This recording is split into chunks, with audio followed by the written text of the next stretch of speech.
Well, welcome everybody. We are having the Global Grants Training / Information Exchange for Rotary District 5230. So thank you all for tuning in tonight, and I will try to get you done in time for dinner around 7:30, maybe earlier. So we got a poll question up here. Have you applied for a Rotary Global Grant before? And I'm guessing that people who are on the phone cannot. Oh, okay, Janet, very nice. Okay, thank you for responding via the chat room. John says yes. Okay, so 13 out of 14 people voting. 2 are yeses, and that is Doug Brown and is it John? I think so. John raised his hand. And 11 are no's. So this is good because that means that you're in the right place. So, oh, and I see somebody in the chat room is saying, oh, Janet says, no, I have not applied. Okay, I think we've got one more poll and then we will go to introductions. Okay. Poll number 2. Oh. Okay, go to next poll. All right. Where do you want to do a Rotary Global Grant project? The choices are Latin America, Europe, Africa, Middle East, Asia, United States. I'm sure I left someplace out. All of the above. How about don't know? You can choose, you can do multiple choice. Can you do don't know? Oh, I knew I forgot a choice. Okay, I will keep don't know in the back pocket. Because I don't know. Okay, that's all right. I'm just learning. Great. Oh, and we have PDG Joe. Okay, wonderful. All right, 9 out of 15, 10 out of 15. This is good. Hey, Juan, good to see you. Hey, thanks. Likewise. Well, I hope we get to see your cat sometime. We've heard so much about her. You don't want to see my cat. You'll hear my cat before you see my cat. Okay, 12 out of 15 people. Okay. I'm going to, what is it? All those wanting to vote, vote. All those wanting to vote, vote. Okay, we'll end the poll. All right, the poll results are, oh, 50% want to do a project in Africa, 50% in the US, 33% in Latin America, 7% in the Middle East, 17%. I put that in for you guys because I knew that and nobody in Europe. Okay. Oh, and then maybe in Asia. Okay. And some people said they don't know. So wonderful. All right. Okay, well, I would just like to open it up for introductions, and I will go around the Hollywood squares and ask for everybody to introduce themselves. So Doug Brown, tell us about yourself and a few minutes about your global grant experience or interests. I'm currently towards the end stage of my, and I say my club and other allied clubs, but our second global grant in Africa, clean water, both times. However, I've been involved in another 3 or 4 global grants where I wasn't the author. And Doug, which club are you with? This is Corral de Tierra in Salinas. Okay. All right, Nick. Hi, I'm Nick Grimm. I'm with North Fresno Rotary. This is my first time doing global grants. I was just asked by my club to attend because I've had past years of working in the nonprofit field and fundraising. I've done several grants myself. So they've asked me to kind of, since I'm a little bit of the young pup of the club, to come and learn it since I'll be around for a while. Okay, and do you have some club members here on the call with you? I think, yes, Aram's from our club, and he's actually our director for international services next year. All right, fantastic. So Aram, would you like to give us your perspective?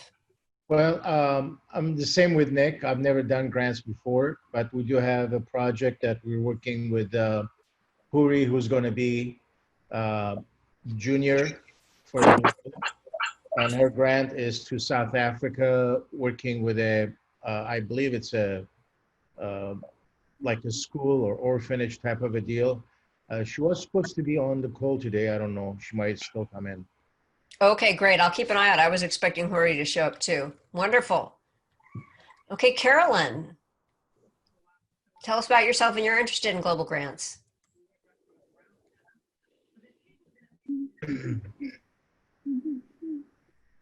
Uh-oh, there you go. I'm Now you're muted. unmuted. There Am you I go. okay now? You're good now. It's weird because the box says I'm muted.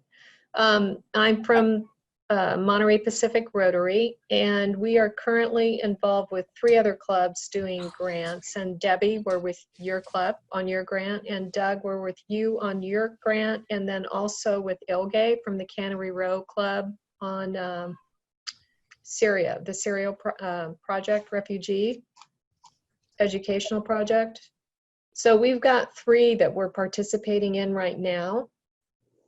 I don't know about next year what we'll be doing, you know, if anything, with any new global grants until we get these 3 wrapped up.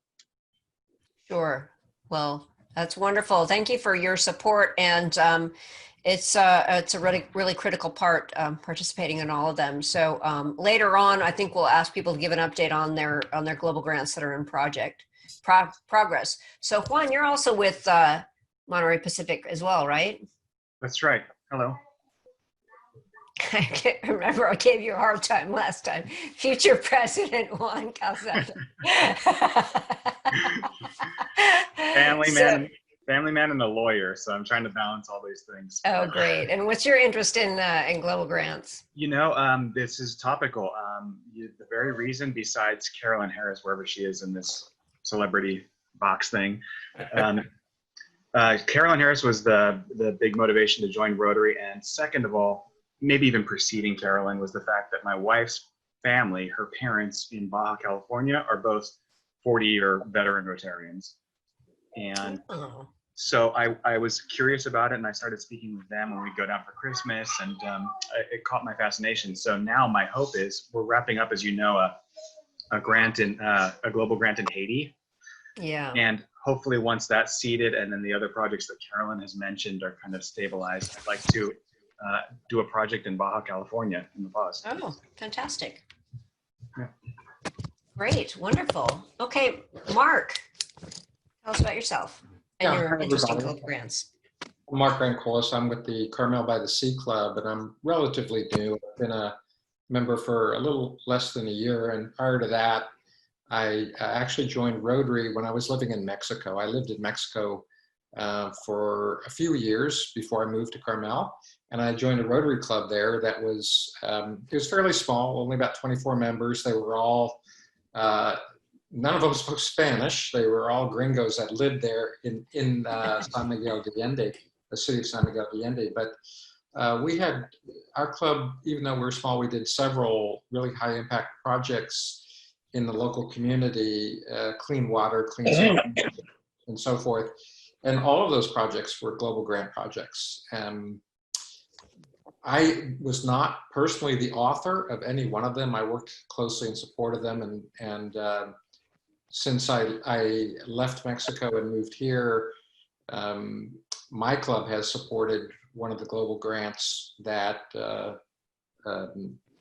San Miguel de Allende has been involved in, which is dry compost toilets for families out in the country that have no toilets. They just use the local landscape. So it's a big project, and our district fortunately has already signed off and authorized the grant. So it's gone into its final approval stages back in the foundation in Chicago, and we look forward to that work starting real soon. Great, wonderful. Okay, and we'll, yeah, that sounds that's fantastic. I'm so glad you got that in. If I can ask a question, me personally, I would hope to author a global grant here in our district, somewhere in our district. I mean, clearly there's plenty of need overseas, dire need, but there are some needs in our district, and my goal is to author one here in our district at some point in time. I've heard that we did a global grant in our district. I think it was Porterville, a clean water grant. Does anybody know anything about that?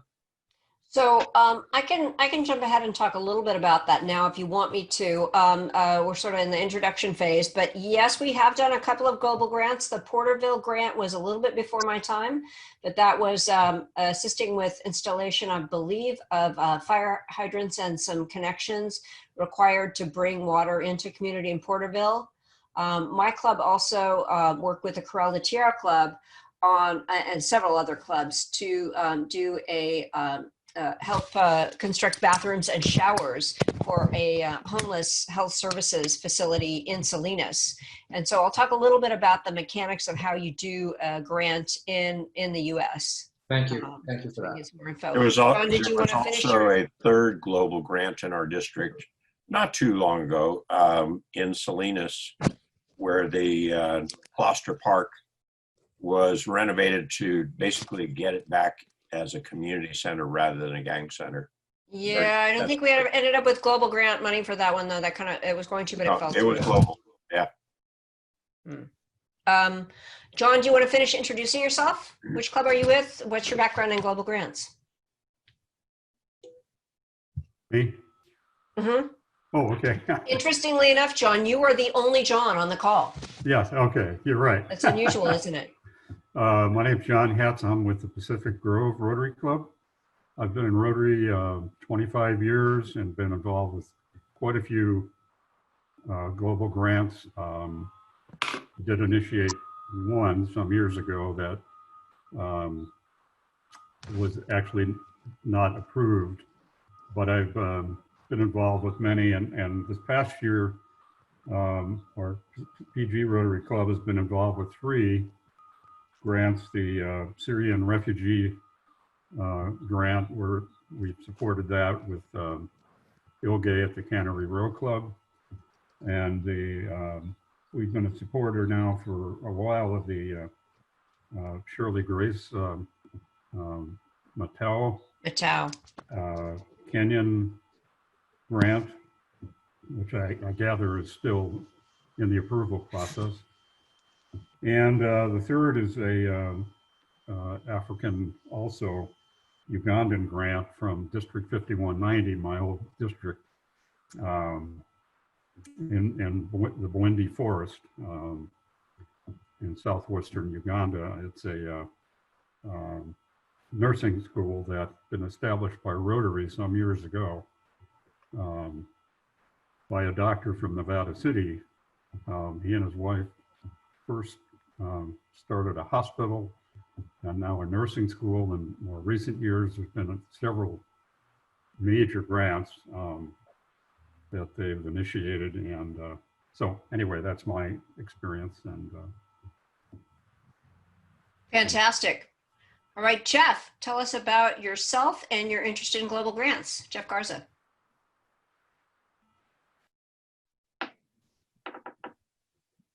Uh-oh, Jeff, we see your mouth moving, but we can't hear you. It doesn't appear that you're muted though. That's very weird.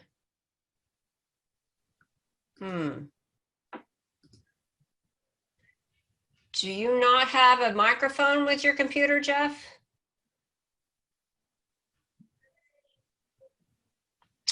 Yeah, you might need to dial in with your audio on your phone on a separate line. So while you practice doing that, I'm going to go to the next person and give me a thumbs up when you think you've got it. Okay. Okay. Let's see. Let's start. Let's check in with Tim Vanoli. Oh, I'm from the Soledad Rotary Club. Oh, fantastic. I had this on my calendar for a district grant training. So I thought this was a district grant training, but I'm happy to stay on the call for the global grant and learn more about it. Okay, it's up to you, Tim. So that's wonderful, and glad to have somebody here from Soledad. And we hope to blow your mind and open your world. Thank you. All right, wonderful. Okay, Anna Pine from Fresno. Hi, I'm just here to try to keep up with Shirley Grace on her global grant. I think she's got, what, 4 or 5 outstanding out in the process right now, and she's working on another one for the year. So Yeah, she's got the Mattel grant that is pending. The other 2 or 3 have already been approved or in process. And the next one, yeah, so I can cover those when we do our grant summary later, or you can, and we'll tag team a little bit. I think you probably can keep up with her faster than I, so. I'm not going to go that far. Thanks so much, Anna. All right, Monta Potter. And you're with the well, we can tell you're with the Rotary Club of Fresno, Anna, because you have smartly put that in your photo. Monta Potter. Here we go. Hi, everyone. I'm Monta Potter. I'm Monterey Peninsula Sunrise Rotary Club. I've been in Rotary for 30 years, but in 4 clubs. This is the first time I've been president. And so I have a lot to learn. I haven't really been involved with global grants. So I'm really impressed with what everybody's doing and look forward to hearing more. Thanks. Well, fantastic. And yeah, you kept trying to leave the club before they would appoint you president, but the last club grabbed you and had you do it, huh? Good job. Let that be a lesson to you all. Okay. Janet Bellardo. Yes. Can you hear me? We can.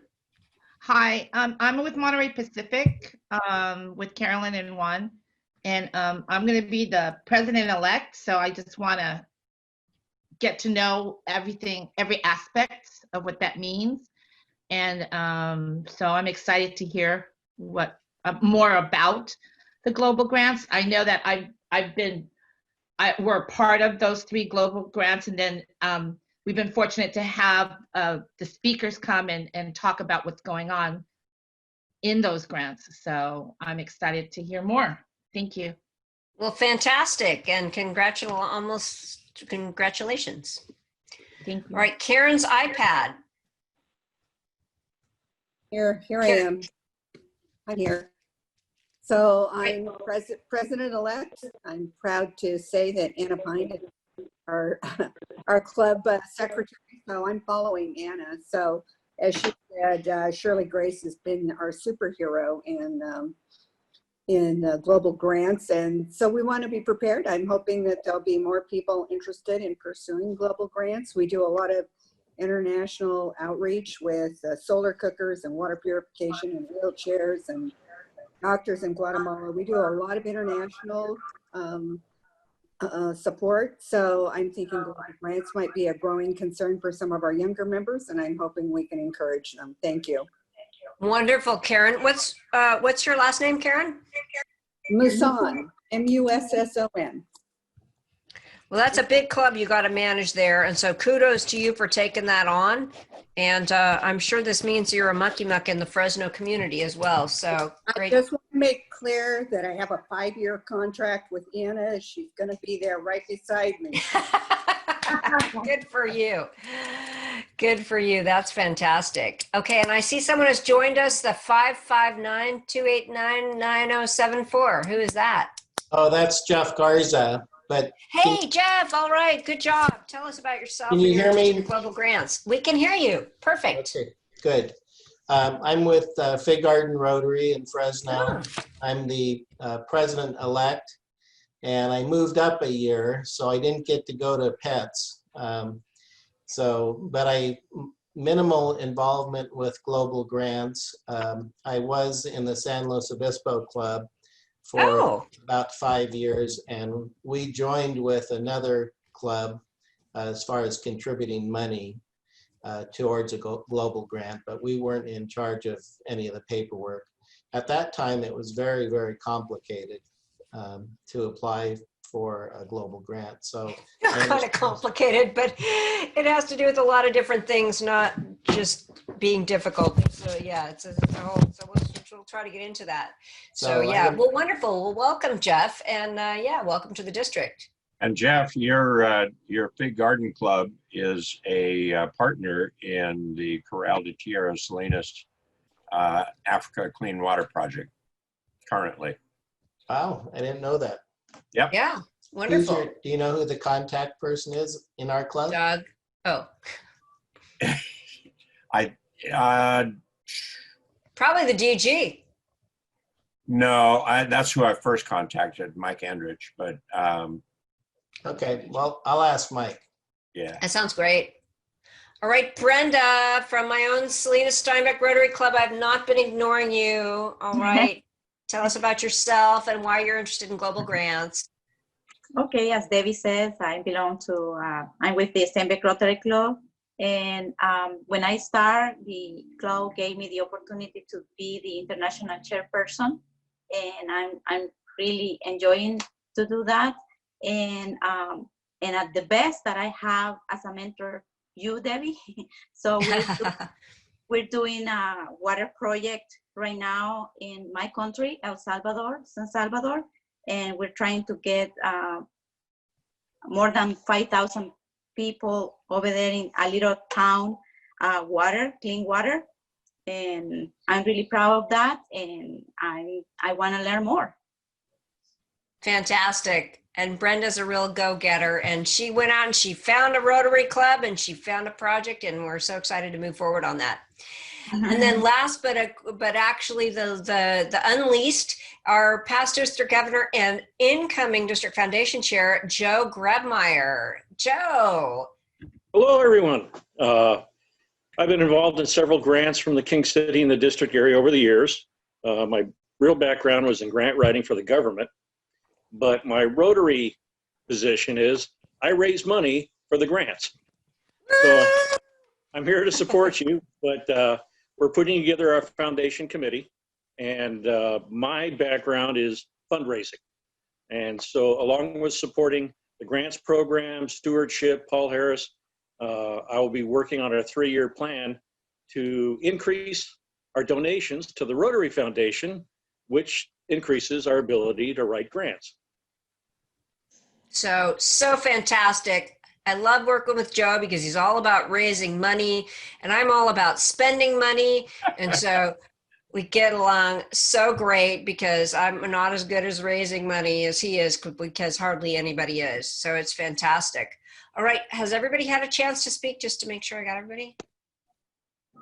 All right. Fantastic. Well, let's get into some of the nuts and bolts here then. So what I am going to talk about is what some of the nuts and bolts are of doing a Rotary Global Grant, what some of the issues and pitfalls are, and then in the end we'll kind of conclude and talk a little bit more, get your questions, and see if some of you that have some active grants need any input or assistance from the group. Does that sound good? Okay, so I'm going to share my screen. Oh, look at that. Wow. I'm going to share my screen with everybody. And how do I do that? Okay, basic advanced portion of screen content. Okay, let's try something else. Okay, what I really want to do is go through the global grant. What I was hoping to do is go through the global grant checklist and then go into the. So let's just minimize my screen for Zoom. Okay, that's going to do the exact opposite. Exit full screen. Okay. What I'd like to do is walk us a little bit through the application here, because I think that'll be the most useful. But I also want to talk about the global grant policies as well. So I'm gonna I don't see it here. It disappeared. So give me just a second while I open it up. So,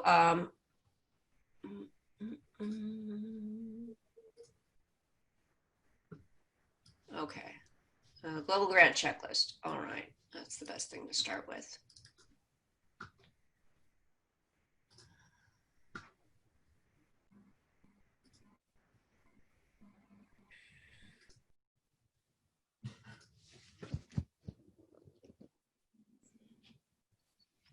Okay. Am I sharing my screen okay? Yep, it says I am. Okay. All right. So what I would like to do is to show you the global grant checklist and walk through this a little bit. Okay. Why is there this weird thing in front of it? Okay. Can you guys see everything on my screen, or can you just see the global grant checklist? cannot see the global grant checklist. I see your Okay. folders on the left. Okay, that's bad. Screen sharing. Let's try this one more time. Okay. Saw it before though. Okay. Screen share, portion screen. Basic. Oh, this one's better. Okay. There we go. Okay. Yes. Okay. Now, of course, you can't see it because it's way too small.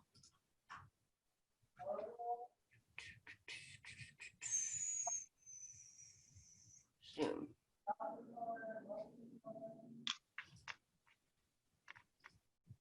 Okay, so I have a ready, set, go. So if we're going to start with the ABCs, your club needs to do the same thing it needs to do for a district grant, which is to adopt a club MOU and financial plan. As far as I know, all of your clubs have done that. It's part of the district grant application. So if you're applying for a district grant, you're set. If I don't, like, let's say 80% of the clubs apply for district grants. So if your club is not applying for a district grant, the only one I can think of on this call that falls in that category is Soledad. Then you'll want to contact us if you're going to initiate one of these grants so that I can make sure you sign it. That, of course, is the number 2 thing, which is when you're getting ready to do a global grant, contact me and say, hey, we'd like to do this, da, da, da, da. And what I can do is just make sure that what you're talking about is reasonable and fundable. One of the pitfalls that people run into is they want to build a building. And with some minor exceptions like school buildings, they run into some problems. Okay, I have to go tell my husband not to vacuum right now. Hold on just a second. Babes. Babes. Sorry, is that too loud? Sorry about that. Okay. For instance, so if you want to build a building, there are some restrictions on that. And so I want to make sure that, that you avoid that. And there's also a lot of other different things. Recently, for instance, I was contacted by a group that really wanted to do an environmental project with education about not, not putting certain things into the ocean and all that. There's really not a good fit for that within the Rotary areas of service. So your project needs to be in one of the 6 areas of focus areas, which is, water and sanitation, disease prevention. I'm not going to get the names quite right. Maternal and child health, peace and conflict resolution, economic development, and one more, volunteers. And the other one. And the other one. Thank you, Doug. Yeah. Okay.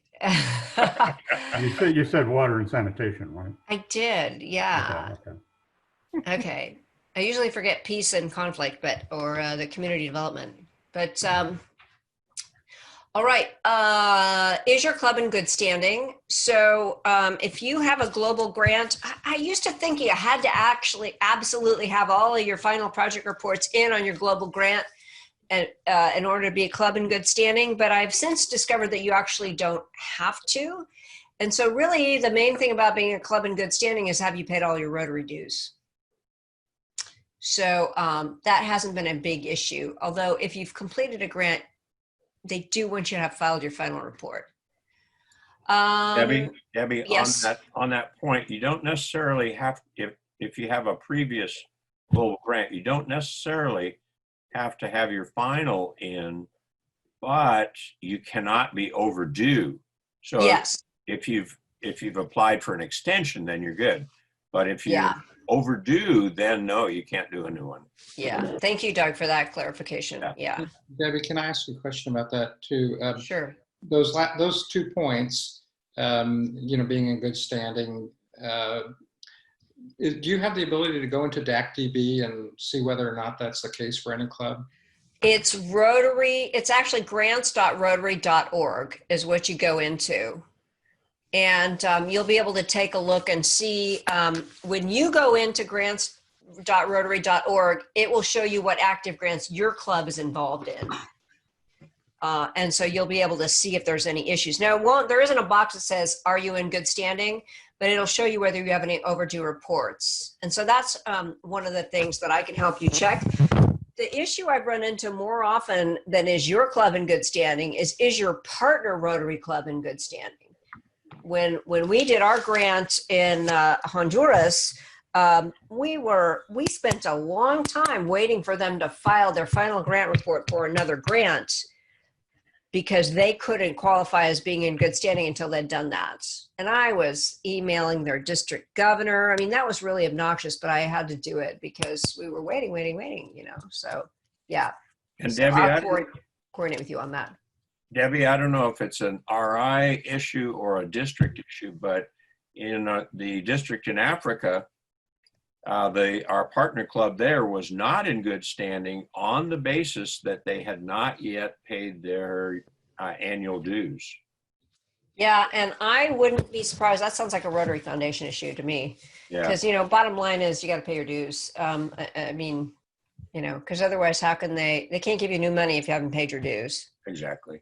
Yeah, so, okay, Hey, and Debbie? then, yes. Debbie, it's Nick from, sorry to interrupt, that Oh, hi, Nick. grants, No, go right ahead. that grants.rotary.org, do you have to log in like you would for like DACDB or My Rotary, or is it just is it, you know, kind of like a private portal where we need to use the same information as DACDB to log in? So it's not the same as DACDB, I believe, but it's the same as myrotary.org. Okay, so whatever we use for that, that's be the same username and password. Okay. Because it'll give you that same login page as myrotary.org, but it's kind of a shortcut to get into the grants page. So I use it all the time, and then I'll be like, oh, how come you don't have me logged in already? But once you log in, it'll take you back to the grants page. So it's really a nice shortcut. All right, perfect. Thank you. Great. Debbie, Joe Grabmeyer. Oh, hi, Joe. If you log into My Rotary, I think it'll take you to all of it. But as far as qualification, we've had issues in the past that some districts have been disqualified. Oh. And generally, you check on that. But because of financial reporting issues, the entire district was disqualified, and you couldn't partner up with any club in that district. And Joe, that's you're in my bailiwick. So in fact, in the past, one time they had me sign up for it, and Ann said, oh, I'll handle that. So yeah, we just have to make sure that the district files, it's a paperwork thing, really. I mean, the district pays its bills. So, so yeah, that's something that we need to make sure that we've done before the end of the fiscal year. The only time I ever had problems with it was one year when, I don't know, it was just timing. Well, we have a visitor here. Hello, hello, little Nicklet. This is one of my twins, Nolan. Hi, Nolan. Hi. Nice to meet you. All right, your dad's doing good around the world. Isn't that exciting? He's like, he just sees people on TV, so on the screen, so he just wants to see. Super cool. Okay, so you're ready. You got your Rotary ID and login, and you've talked to me about it and such. So the first thing I'm going to ask you when I talk about this is how big is your project? And boy, the total budget has to be at least 30,000 under the Rotary requirements. I used to say the rule of thumb was 36,000 by the way that things are matched, but it's changing. And so, well, I'll talk about that in the bullet after this one. So the Rotary Foundation has to contribute a minimum of 15,000, and the maximum project size is 200,000. I have yet to do one that big, but challenge us. Then let's say you're like Brenda. She came to me and she said, I want to do a project in my home country. And I said, well, that's great. What do you want to do? And she came up with a bunch of ideas. And I said, well, now find a Rotary club that will partner with you. And so the key to that is, can you find a club that's done a global grant in the past? Or if they haven't, you know, are they educatable, and are they in good standing? And Rotary International really in the past is who I've had to reach out to and say, are they in good standing? And so that's why I always like to talk to people before they get on this. Debbie? Yes. That $30,000 minimum, is that over a certain number of years? It's over the project. So some projects most projects only take a few months, although some of them take forever, but it mostly has to do with grant reporting. So let's say that your project is going to take, a year and a half to install everything. I mean, it's just a project budget, the whole project, no matter how long it takes. The thing about your project that you've been working on in Mexico, it's been actually a couple different global grants. Yes, All of which have been over a certain amount of time. yes. So it's just the project budget, and then it might take a little bit of time for it to take place. Does that answer your question? Yes, thank you. Okay, great. Okay, so let's say your project is big enough and you've got a partner club. So then it's like, what's the nut I need to crack? How much do I need to raise? So if you've got a project that's pending for this year, and frankly, I'm counting pretty much the projects that are in draft right now. Then you have the old matching requirements, but I just got an email, and so did anybody who's project managers, which is Doug, I think, on this call, that Rotary International is no longer matching club funds. Oh, that is a huge, huge downside. So they will only now match district designated funds 100%. So the way we've set it up in our district, and we might have to reevaluate this, is that the clubs raise a certain amount of money, the district will match what the clubs have raised, and then Rotary the World Fund will match 100% of the district funds, district designated funds, DDF, and they will match 50% of what the clubs have raised. And so that means that if my club puts in $500, then the district's policy has been to put in $500, and then Rotary International puts in another $500 plus $250, and so next thing you know, my $500 has multiplied into $1,750 if I did my math right. Well, now that will only multiply into $1,500. So there is a Rotary Global Grants calculator that I put the link on, and I will send this all to everybody either during the meeting or at the end, so that you'll have all these links. So if you're getting ready to submit a grant, or you've got a grant that's in draft, you want to get it in now. So I'm glad to hear that Doug's grant is submitted. That means that the Matau grant needs to be submitted. That means that our El Salvador grant needs to be submitted. And that means that the San Miguel grant is already submitted and authorized, so you're good on that one. The Syrian refugee grant, Ilge has been having problems with the host Rotary Club, and she was going to perhaps cancel and resubmit. I don't know if she's going to do that now, because her match, she will have to start raising money all again. And then Shirley Grace's breast cancer screening in India, I don't know. So it's kind of thrown a whole wrench in it. Rotary International sent us this email that said, well, we spent so much on COVID-19, now we're going to have to change our.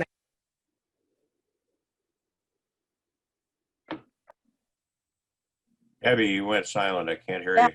Can hear you. See it now. There we go. Woohoo. So if every district were able to raise money like Joe Grebmeyer can, then we might be okay. And the fact that we do a good job of raising money might mean that we can change our district matching funds program. But for now, we won't be changing it, I don't think, for next year. We'll have to see how it goes. And so we just got notice of this last week. Debbie, it's in the writing here, but I just wanted to stress it. You were saying that people that are planning their grants need to get them in. July 1st is the deadline, so it's got to be in before July 1st, or the new funding formulas apply.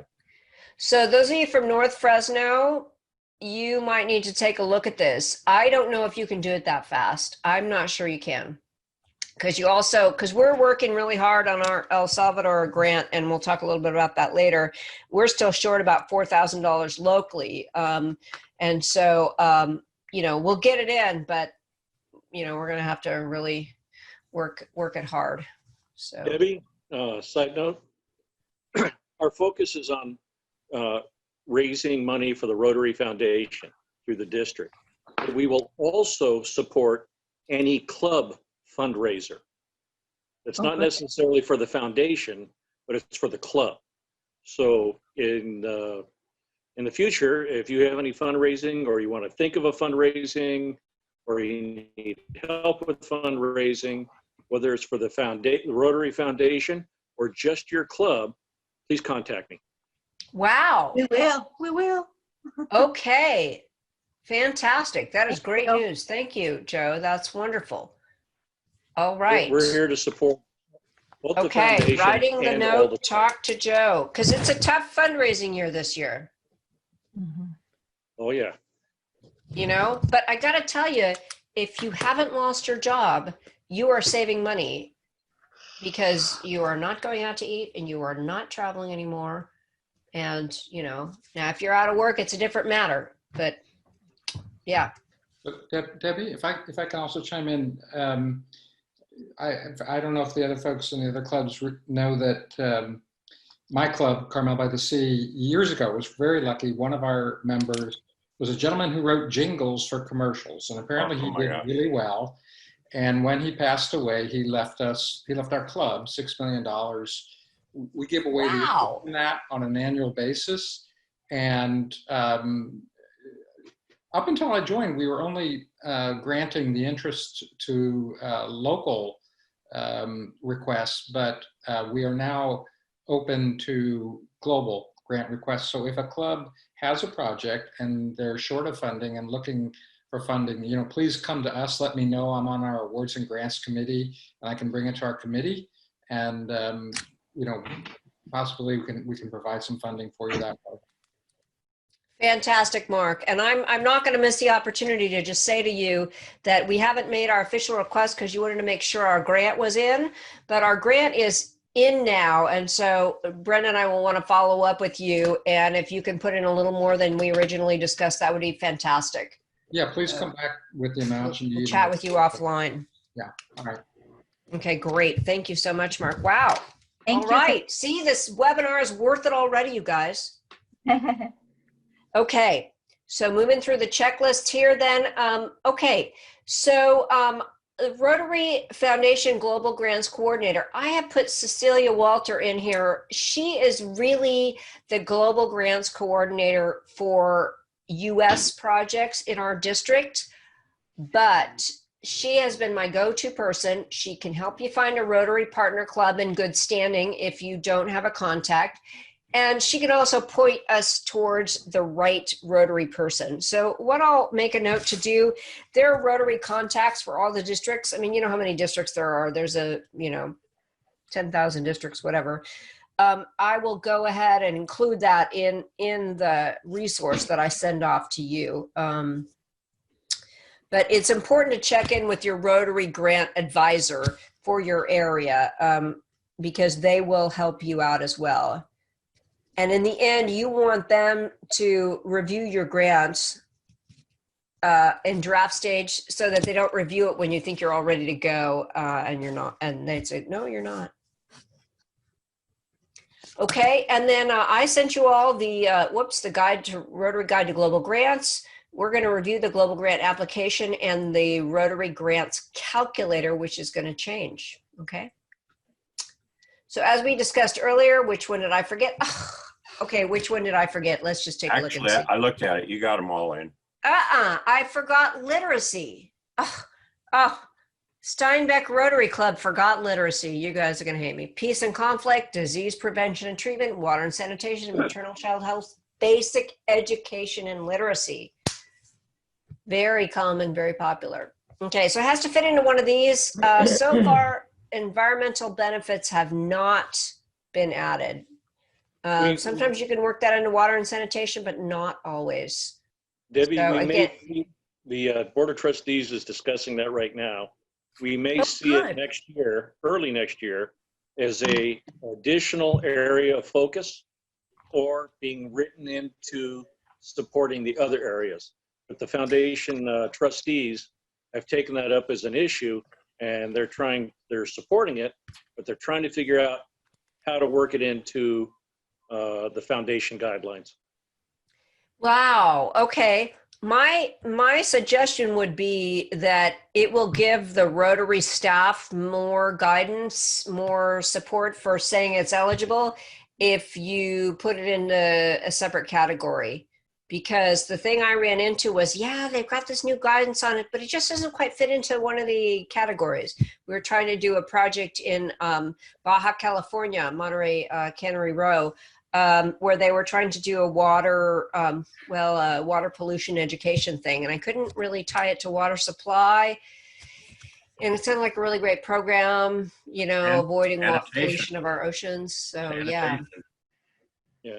One of my goals for this next year is I'm working on a newsletter for the district newsletter on district foundation issues, and to relay any updates from the Rotary Board of Trustees so that you all find out as soon as possible of what changes are happening in the Rotary Foundation.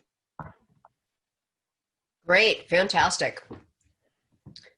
Okay, so you've done all the boring stuff now. You've done the coordination, you've talked to me to make sure your idea is good. All right, what do you need to do to get all the details? Visit the project site ahead of time. I gotta say that, you know, we haven't done that yet, have we, Brenda? No.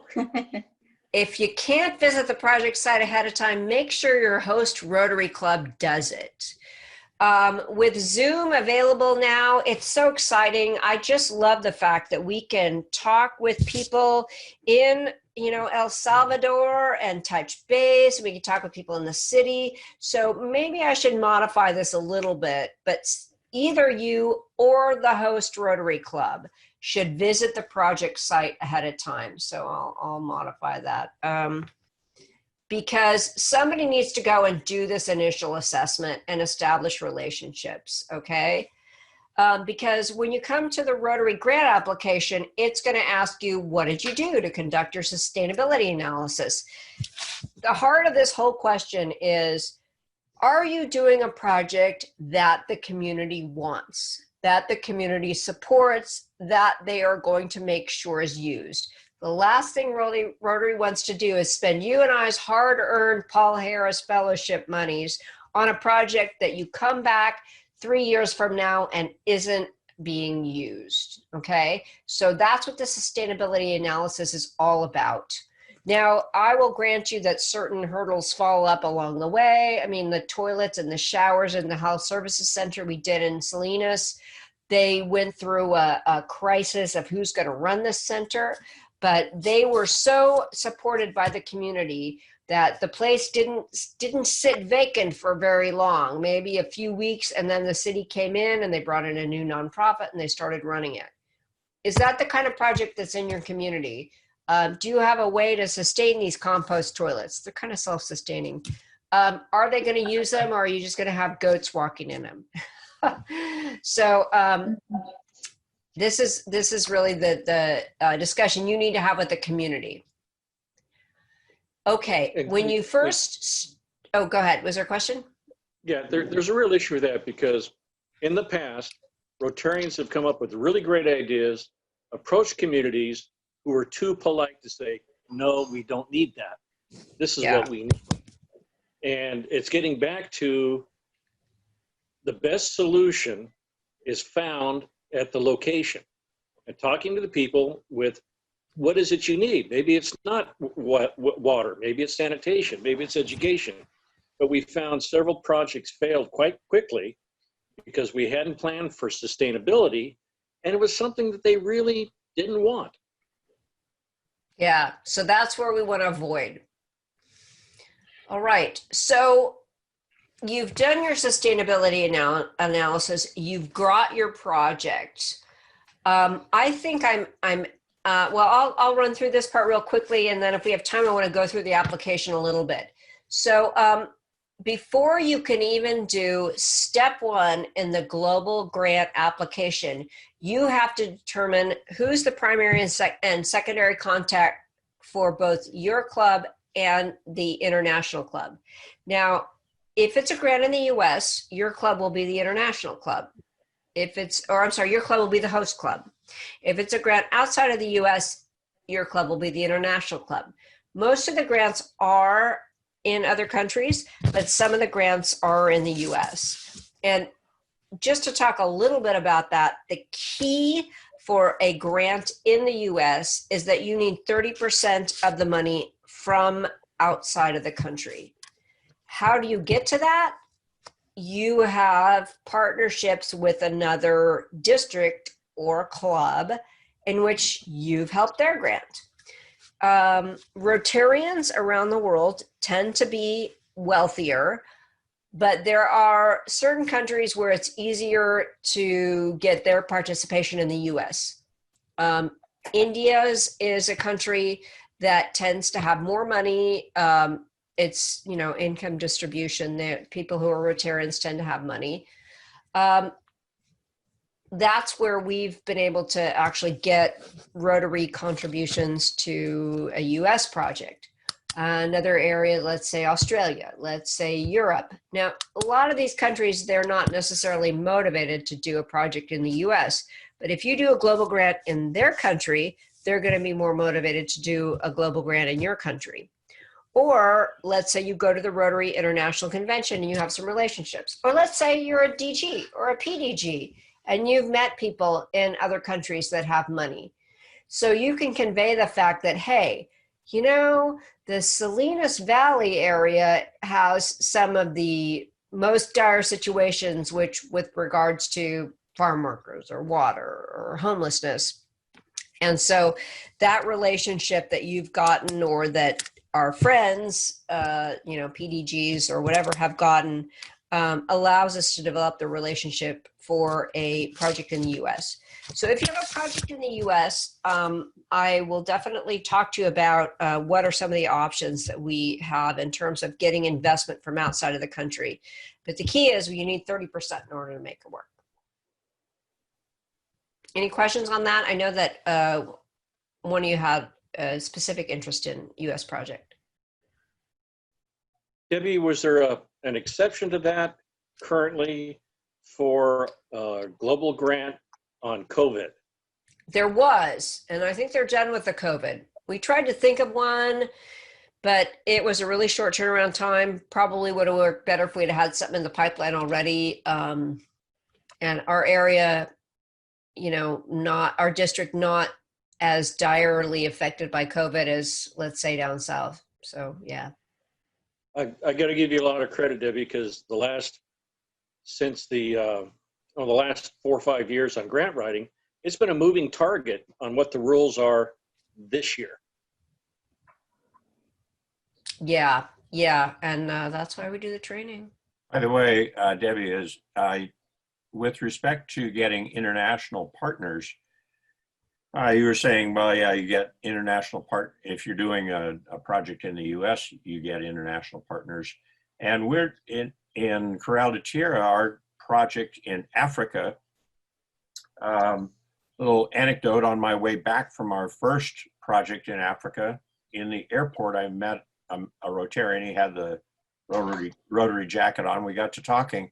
He had gone over there just for a safari, but he got interested in our project. He was from Canada, And so he said, well, if you guys ever do another one, he said, give me a call. And I did, and they are part of our African project. So sometimes your relationships with people from other countries can assist you in your fundraising for yet a different country project. So true. And past District Governor Lee Blankenship in our Steinbeck Club had a relationship with another past District Governor in Australia. And they partnered with us on our bathrooms and shower project in Salinas. And in fact, you know, she's somebody I stay in touch with on Facebook. She asked, would we participate in a Columbia water grant? She works with the water foundation. And so, yeah, this is how these partnerships get started. This is why I encourage people to go to the Rotary International Convention. And now we will start crying because that was supposed to be starting this coming week. So. Debbie, can I ask a question just to clarify that 30% requirement? So let's say you've got a project in our district, and you're looking for a global grant. It's for $30,000. So you've got to get 10,000 of that from overseas. And let's say there's a club in Africa that says, well, we want to donate 5,000, and their district matches with another 5,000. So that's what you would need. In other words, not the Rotary Foundation match of the district funds included. Well, in concept, I think you have the right idea. I always like to go to the spreadsheet because sometimes it works out slightly differently, and especially with the new match requirements. But essentially, yes, essentially that is the case. Now, yeah. So Okay. I think you've got the right concept. And one of the things that we've done, just to let you all know, is that we've got a new global grants sharing team that Mark really started up, and we'll meet again sometime either in the next month or later this month.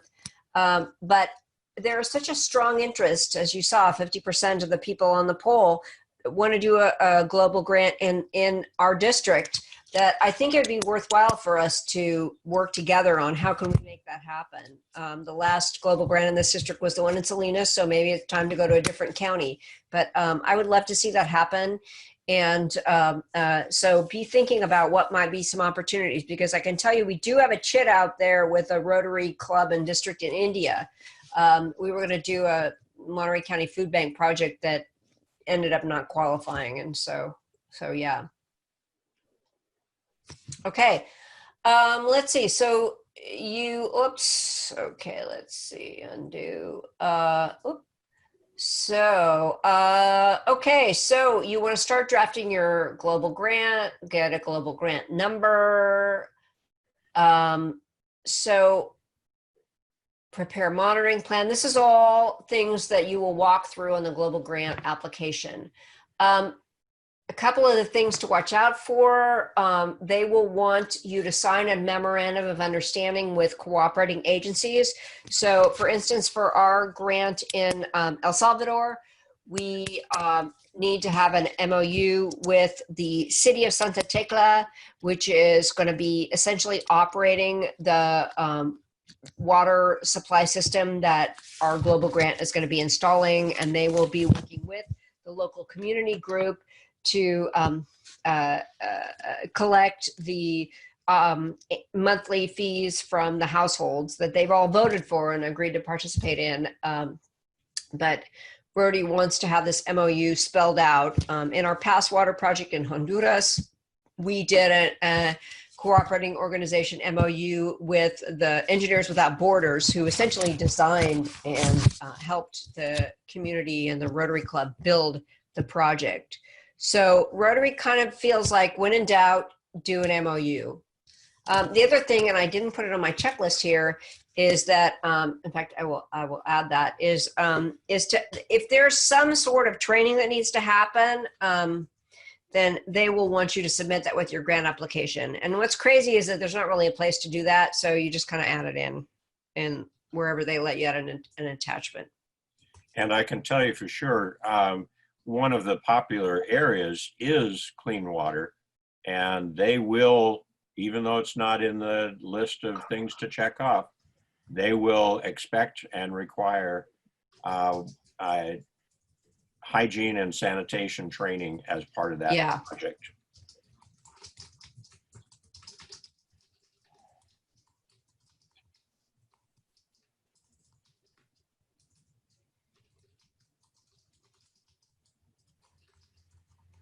Okay, the next, oh, Jeff, you're getting fancy now. The next item in here, obtain partner club funding. And this is where I end up spending most of my time, is coordinating with you all and other interested global grant participants to make a commitment to partner with the grant. A couple of things that I always like to note on this is, number one, first, thank you everybody for your participation and the partnerships that go back and forth. You know, I help your grant, you help my grant. Want to recognize that for grants outside of the country, most people prefer to just give the money to the Rotary Foundation and get the Paul Harris credit for your club so that you can match Paul Harris contributions and not have to deal with international banking and all that kind of thing. And I totally support that. But what that means now is a few years ago, they charge a 5% surcharge on that. So if your club is contributing $1,000, you got to pay another $50 to the Rotary Foundation. Generally that's okay, but if you're giving, $5,000, you might not want to contribute 5% of that. And so you could then wire the money directly to the host Rotary Club bank.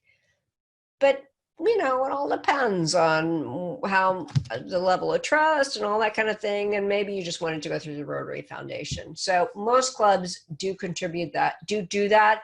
But what I've done is I've developed a club commitment form that memorializes that so that a club knows that if you're contributing $1,000, you got a $50 surcharge on it, 5%. Because the last thing you want to do is come back to the club and say, oh, by the way, I need to collect that 5% on top of it.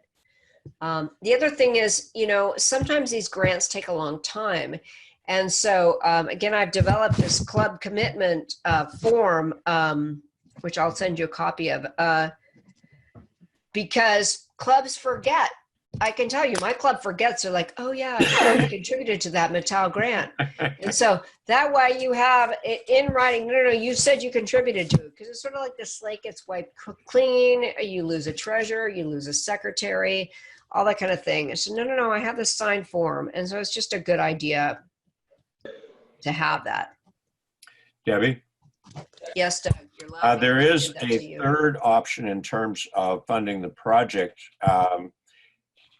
Our first project in Tanzania, we knew that Tanzania was a country rife with corruption and so forth. And with the approval of RI, we handled the payment of the various vendors and contractors from here. So we didn't go through RI and pay the 5%, but we also didn't send the money to the club in Tanzania, who are very novice at money management, let alone the corruption in the country. So we managed the money, but we did have to get RI okay on that. How did that work, Doug? Because I know that they're doing that in Zimbabwe, the Salinas Club for the Mattel project, but like how do you pay? Do you just use a credit card, or how does that work? No, we get an invoice and then we wire the money to the vendor. Wow. When our partner has certified that everything is copacetic. What's nice about that is that you have the invoice already. I mean, one of the key issues that we run into with people filing their final grant report is that, oh yeah, the invoices. I mean, I remember in Honduras, we went to the Home Depot equivalent many, many times, and I'm like taking pictures of the invoices. Then I realized this doesn't matter. I need all the invoices, and it just takes a long time to keep track of them all. But that said, it means your club's going to be a little more involved than you probably realized. So it sounds like Africa, though, that's standard operating procedure. That's the last. I understand it's a fairly frequent way of doing it. Yeah. Okay. So those of you that are doing projects in Africa, Debbie, I have an input on that too. The grant that we participated in Africa, in Uganda, this past year, we sent the money to the Reno Rotary Club Foundation ahead of time, and they must have, I guess, gotten approval, but they held all of the funds there. So it sounds like the way to avoid any corruption issues in Africa. Right. Okay, interesting. All right, so you've gotten all this information, you pulled it all together, you filled out the district grants application form. What I want to know is, okay, I've finished the grant application and it's going to come through. So you send me an email and I say, okay, great. Joe, this grant application is coming. And actually, even ahead of that, you know, I want to know how much are you going to want to ask the district for? Essentially, what's your club funding? Because that way I can get conceptual approval from the district governor, which next year is going to be Joy Anderson, and from Joe Grebmeyer, the district foundation chair. And that way they can say, yeah, we have enough money in our account. We can do that. We support this project. And that way you haven't done all this work ahead of time and then you submit it and they're like, oh, no, we don't like that. And, you know, I never want to make them feel like they're just rubber stamping things. Our district is different than some in that we have a small enough amount of global grants that we are able to kind of consider them on a as they get submitted basis. If we ever got a whole bunch of people submitting them all the time, we might have to have a little more, you know, competitive process. But right now, the key issue, at least in the current fiscal year that we've had is, you know, how's our budget? And so I will tell, you know, Rod Coburn and Mike Andrich, who the current district governor and district foundation chair, okay, I've been working with these people. Here's the conceptual idea. I think it makes sense. I ask for your conceptual approval of spending, you know, $10,000 to match the club contributions. And they will send me an email that says, yes, I approve, or I have some more questions about that. And then when you submit your application, they'll get the formal approval and it'll just be automatic. Okay. Okay. So then you've got all your stuff together. You've gotten their conceptual approval. You submit your grant online. All right. So you think, oh, I'm so golden. I finally got this darn thing in. Let everybody know, the club president, your primary contact, me. You know, our people are pretty good. The current district governor and district foundation chair are pretty good about approving it right away. But I also always send them this grant's been submitted. Please go online and check it. Now they get an email as well from Rotary Foundation. But I'll be darned if that district in, you know, wherever the heck it is, or that club or whatever, everything has to be confirmed. I'm sorry, all the DDF money that you get, all the district designated funds that they're contributing, they've got to sign off on it. Your partner Rotary Club, the president and the district governor and the district foundation chair has to sign off on it. So once you submit it, send your emails around and say, it's coming, be ready, approved. I mean, half of the problem with district grants is meeting all the requirements. Well, okay, let's say 1/3. 1/3 is raising the matching money. And the other third is just waiting for people to approve stuff. Oh my God, it just blows me away. So, all right. You finally got your global grant done. The host Rotary Club needs a separate bank account.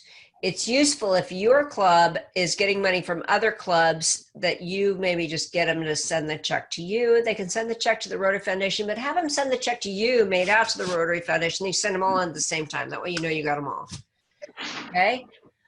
The host club then will get all the money into their bank account. Okay. And if you don't want the 5% surcharge and you get all the clubs to send you their money, then you could transmit it to the other club and then you don't pay the 5%. So that's kind of a nice thing.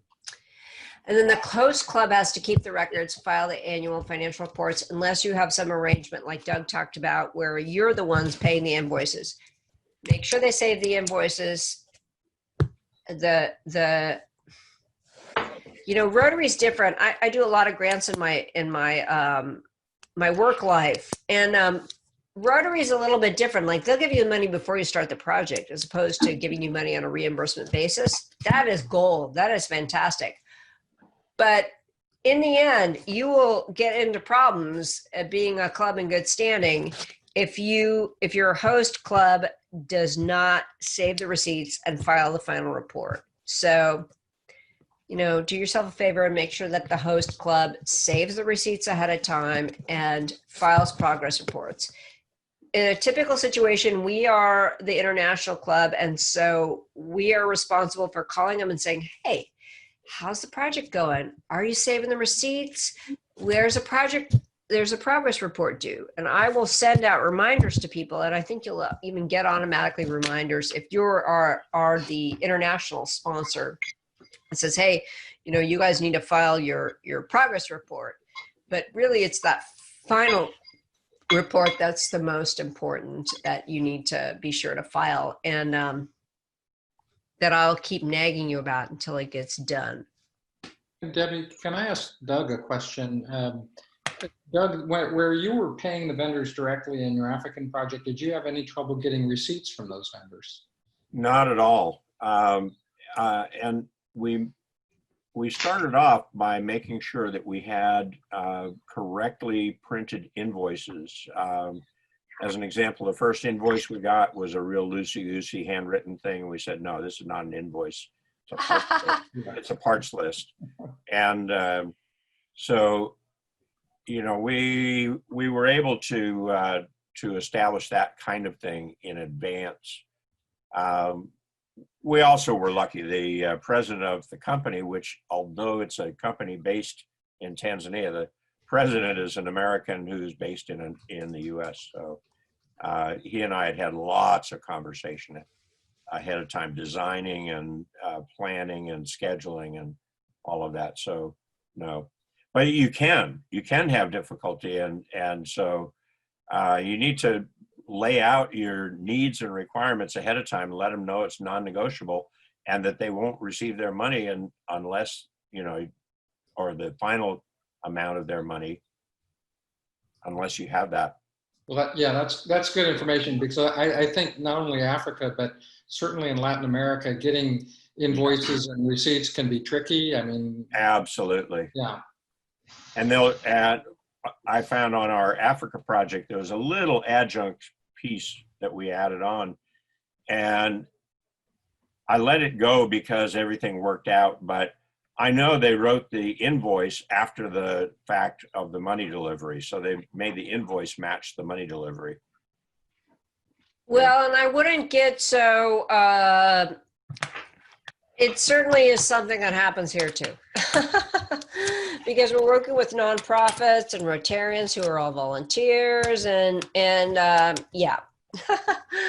So you just want to think about it. This is my money. This is Rotarians' money, and how can we be good stewards? And of course, we want to make sure Rotary International maintains, you know, its 5-star review in terms of their ratings on whatever that charitable organization.gov. Oh, and Mark, also with respect to that, Debbie's talking about getting the final report and all of that.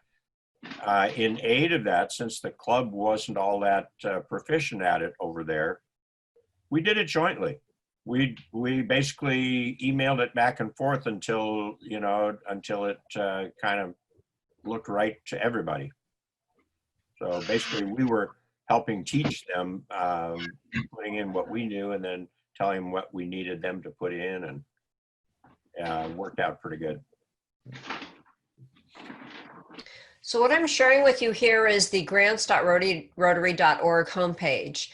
And you'll see all the grant resources here on this side. So there's the MOU, there's the community assessments form in case you need some help, the grant application template, the global grant calculator, which I guess they're going to have to change, but I use that all the time.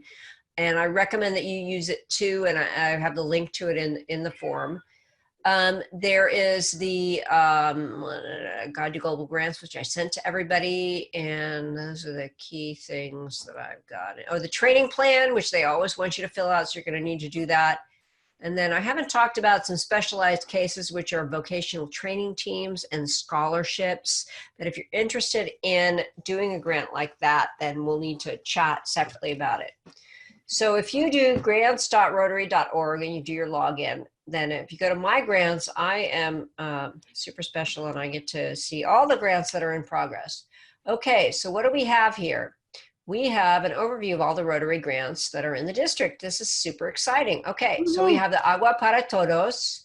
We have the Equipos de Áreas de Comunidad Sem Pata, and an entrepreneurial project that I'm convinced they have the wrong district listed on.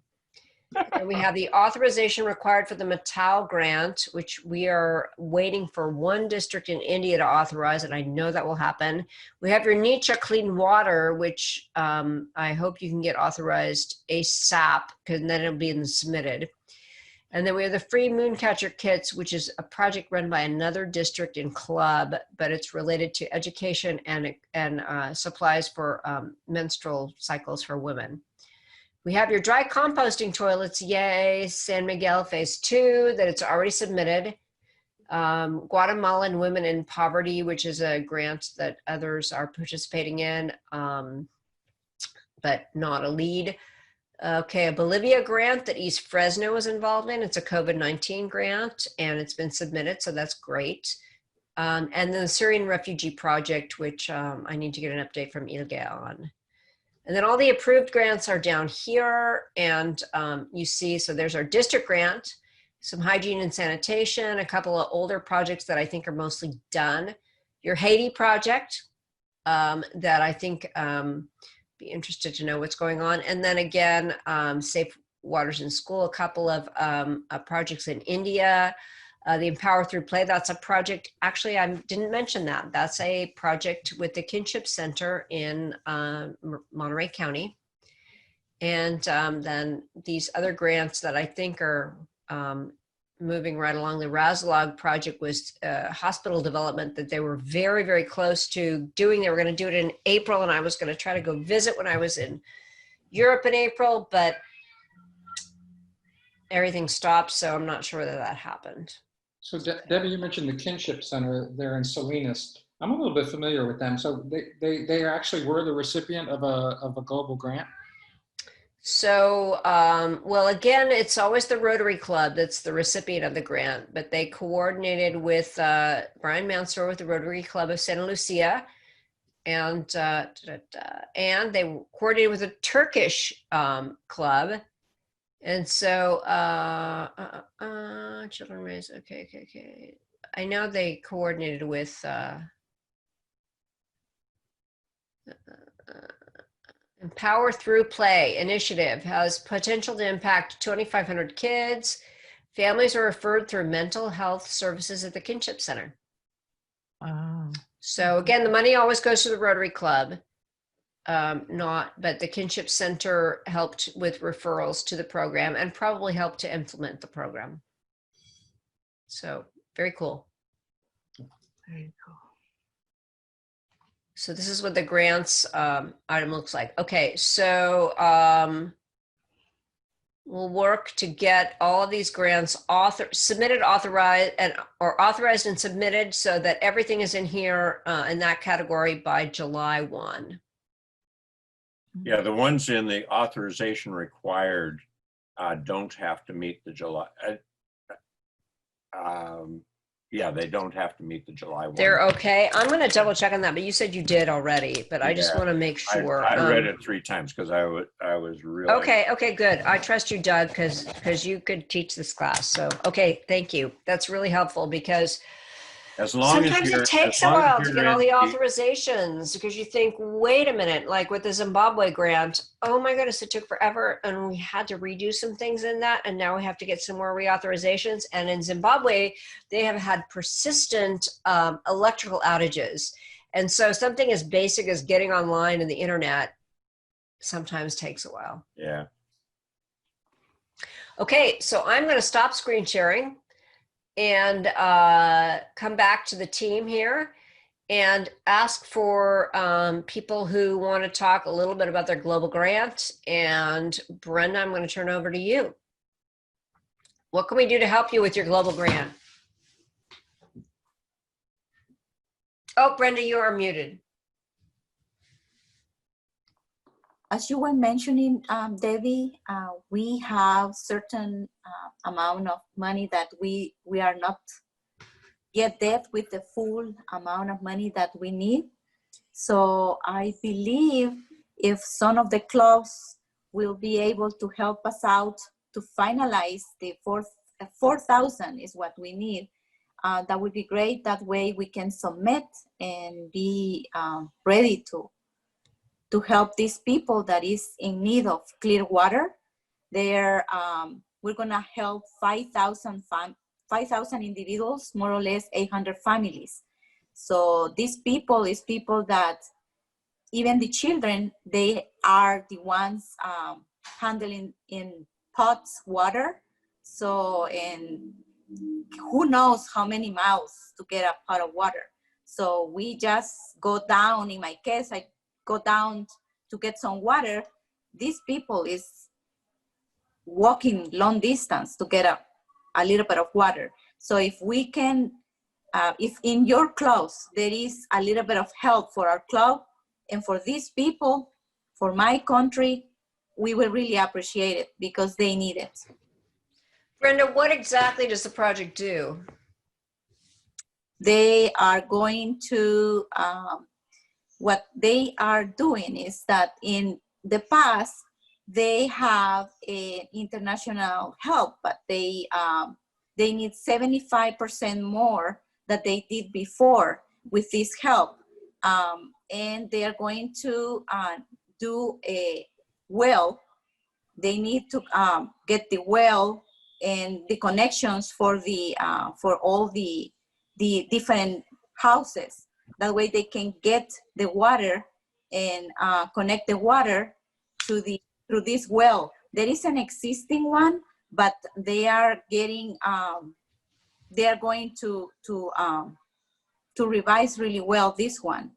So these people, they have already an engineer company that they are going to help, and the municipality of Santa Tecla is the one that is helping to this town with already some support, and what else I can say?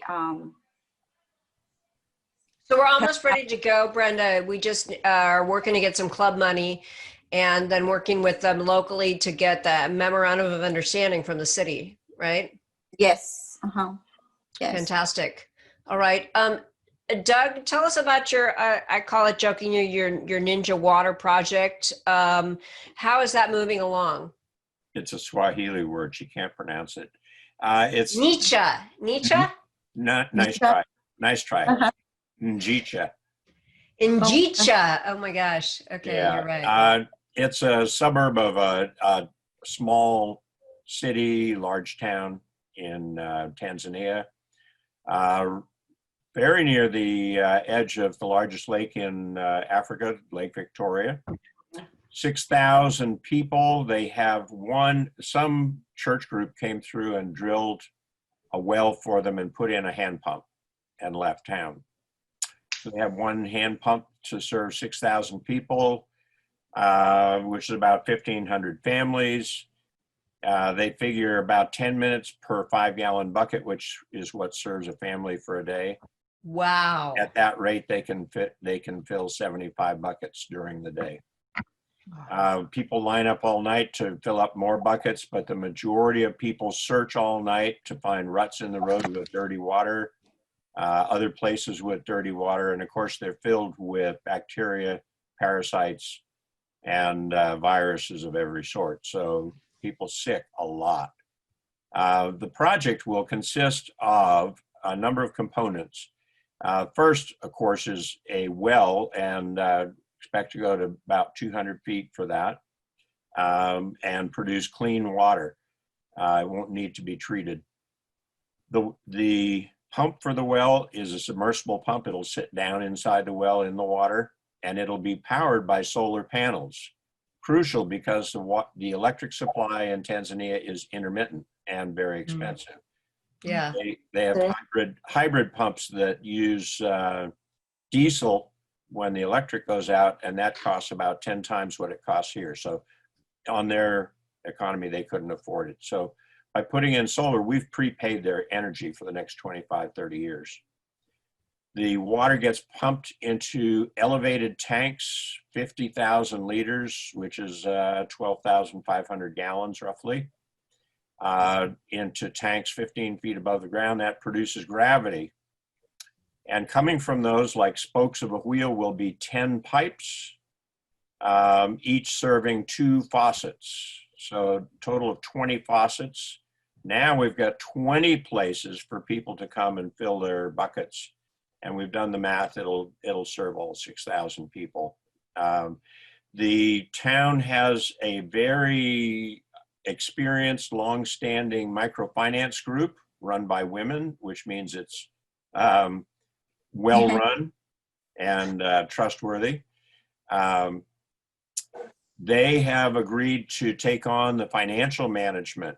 The town people have made several commitments. One is they've come up with an agreed on monthly price for water. There's a reason why their free water is costing them. That is that it goes into that account in the microfinance group, into a dedicated account. And then when there's maintenance needed on the well, they have the money to fix it.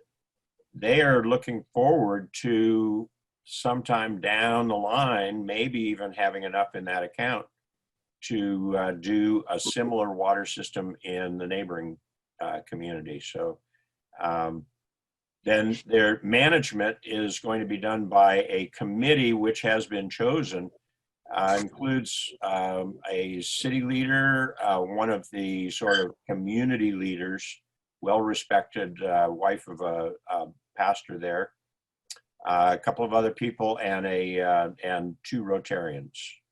They will solve all of the dispute issues or management issues.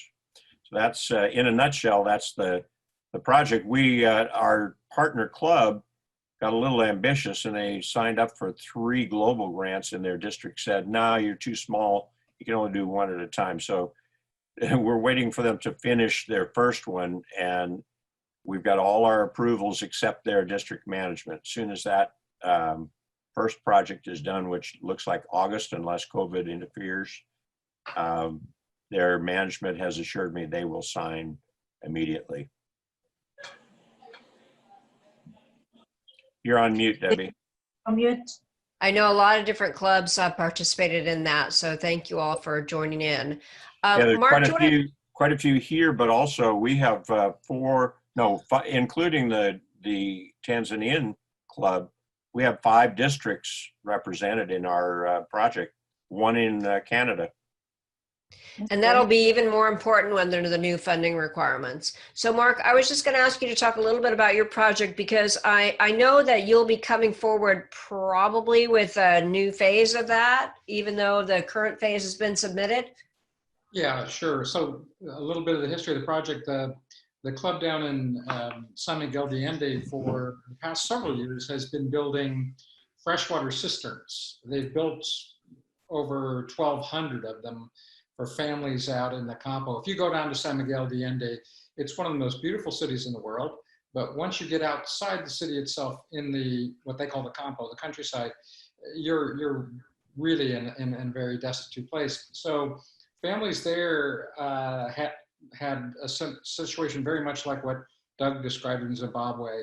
They didn't have clean water, and what they did have in the way of wells was water that the wells were so deep that it was basically undrinkable, unhealthy water, just because they were so deep. Now, when Rotary stepped in and started building these cisterns, they partnered with a local organization called SEDESA to actually build and train people how to use the cisterns and maintain them. And what they started to hear from the women in the villages, because all the men had left and gone up north to the States to work, the women said, well, you know, it's great we have healthy water to drink, but we really want toilets. We have no toilets. So the club down there started a small project, a pilot project. They built 30 dry compost toilets, which are basically, think of it as a cement outhouse where the toilet itself it's dry compost. There's no water involved. And the families that came forward to request these toilets had to go through training, which they're happy to do, on how to, use and maintain the toilets. But the compost itself, the human waste that turns into compost, is then used as fertilizer. And if I showed you the before and after pictures of crops that they grow there, once they were able to use this compost fertilizer, it's amazing. It's really amazing. So not only do they have better hygiene, they have privacy, they have safety. The women have safety now.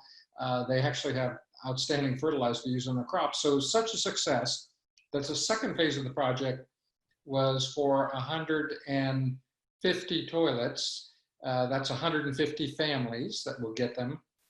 And that has become fully funded thanks to our district.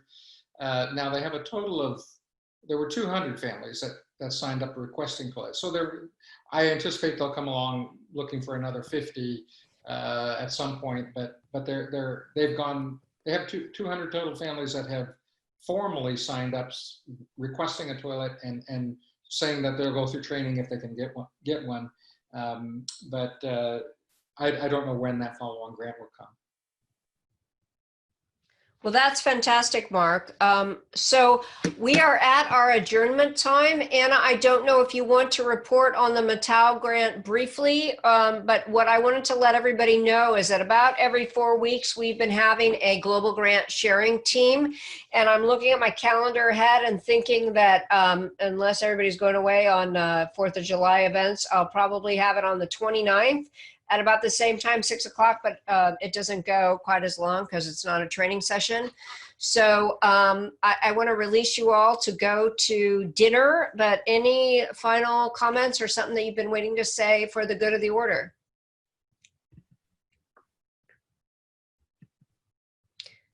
All right, so North Fresno, we look forward to hearing about your grant next time around. And we hope to have the other grants then submitted, the Matau vocational grant and the El Salvador grant.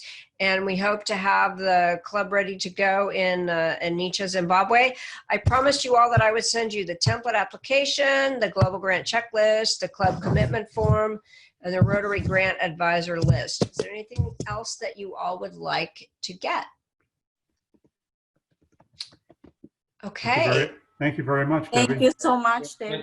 Thank you, Debbie. Thank you for your participation. Great info. Thank you. I'm going to log off the call. Battery running. Oh yeah, I know how that goes. Is there a minimum the international partner must contribute?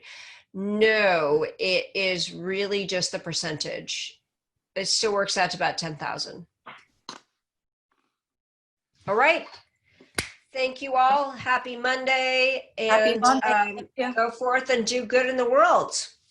Thank you. Bye-bye. Debbie. Bye-bye. Bye. Bye.